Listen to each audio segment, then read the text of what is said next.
Here we go. On the phone, we've got manager at the Pest Risk Analysis Unit in the Plant Quarantine Produce Inspection Branch in the Ministry of Industry, Commerce, Agriculture and Fisheries.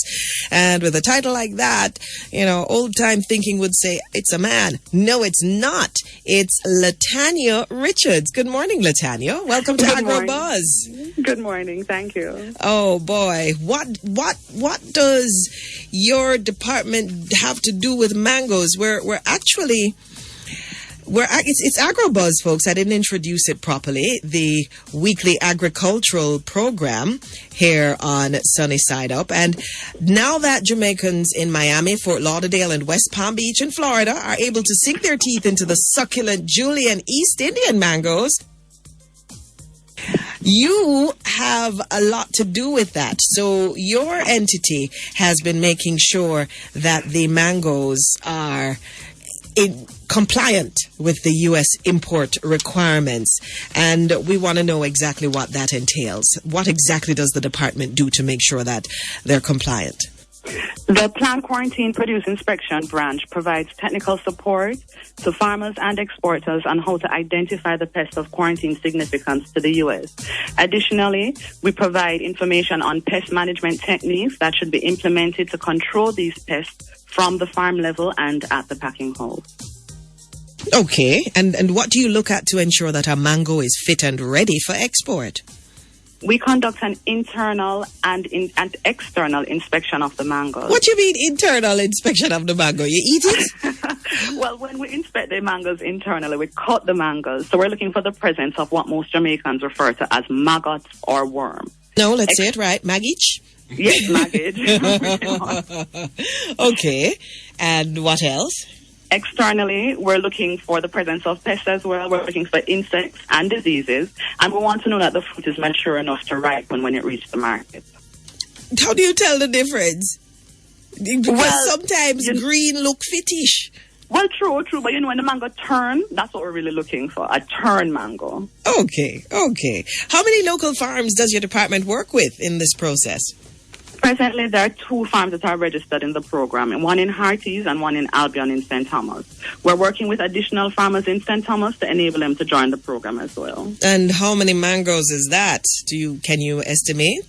No. Well, presently, we have been exporting 800 boxes each week since we have opened the market. As a matter of fact, I believe last week we did 3 shipments. So it would have been about 2,400 boxes last week. Oh, whoa. That's a lot. Now, the requirements, the U.S. import requirements say that the mangoes must be treated by irradiation or hot water immersion before they can be brought into the country. Do you do that? No, we don't do that locally. We're working on establishing our own hot water treatment plant locally, but we're not quite there as yet. But the mangoes can be irradiated overseas. What is irradiated?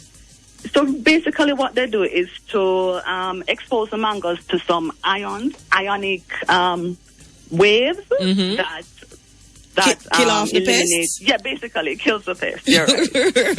Okay. I know I'm throwing all sorts of questions at you. That's fine. But for folks who are listening and interested and they have some mangoes on their farm, what would they have to do to be compliant in this mango growing and export process? So for the farmers, first of all, I should tell that there's a distinction between the growing process and the exporting process. There are 2 different participants there. So you have the farmer who is producing the mangoes and you have the exporter who is exporting the mangoes. We try to pair our farmers with our exporters. Both the farmers and the exporters will need to adhere to the program requirements to ensure that the pest management strategies are implemented and ensure that only pest-free mangoes are exported. What that mean, program requirements? All right. I can go through a few aspects of the program with you. Okay, hold on. The connection went bad. Let me ask you to repeat that. Hello? Francois, what did you do? Irradiation. Folks, that's when it was getting interesting because I have a mango tree on the back of my house and I want to see, what else I would need to do to make this happen. Oh, let me try to get her. She was saying that you have the growers and then you have the exporters. So they're not one and the same. So you can't you can't grow and export. She didn't say that. She just made a distinction that there's a difference. But I can grow. I can be both a grower and exporter. Your grown mangoes to the exporter. But I can also export my own you growth. cannot export. Why I can't export my mangoes? Because you have standards. Latanya. That's right. He's very right. There are standards. There are program requirements that must be met. So you can't take your backyard mango and put it in your bag and say you're going over this. No. What were some of those requirements? So for the farmers, we ask that they remove the fallen fruits from beneath the trees. This will break the life cycle of the pest. We also ask that they implement a regular spraying program, as well as have record keepings for the chemicals that are used, as well as the fruits that are harvested. We also require that both the farmers and the exporters attend annual mandatory training sessions that are held by the branch. I'm coming to your training session. How do I find out more? For further information, you can contact the branch at 977-0637, 977-6401, or 977-7160. I'm going to show Francois. Thank you, Latanya. This has been very interesting, and I'm sure our listeners have enjoyed.